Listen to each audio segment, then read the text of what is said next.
আসলে নিষিদ্ধ যে সংগঠন আওয়ামী লীগ ছাত্রলীগ তারা তো অতীত আমরা দেখছি যে তারা বিভিন্ন ধরনের নাশকতামূলক গাড়িতে হামলা করে আগুন দিয়ে তারা অন্য দলের উপর চাপিয়ে দেওয়ার চেষ্টা করত। তাদের সেই স্বভাবটা এখন পুনরাবৃত্তি হচ্ছে। তো আমি যখন আজকে 14 নম্বর থেকে আমি ফিরতেছিলাম, তখন ফেসবুকে বিভিন্ন জিনিস আমার বিভিন্ন জায়গায় নাশকতার ভিডিওগুলো সামনে আসলো।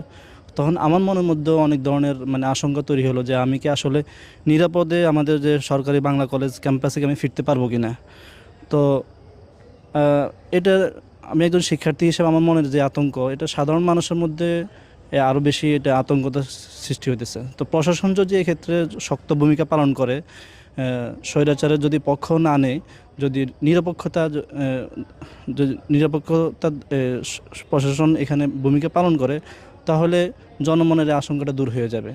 আর বিশেষ করে আমরা যারা জুলাই বিপ্লবে যারা আমরা ছাত্র সংগঠন যারা ছিলাম, তারা যে শক্ত ভূমিকা পালন করেছি স্বৈরাচারের বিরুদ্ধে, এখন যদি আবার শক্ত ভূমিকা পালন করতে পারি, তাহলে এই স্বৈরাচার একবারে চিরতরে শেষ হয়ে যাবে।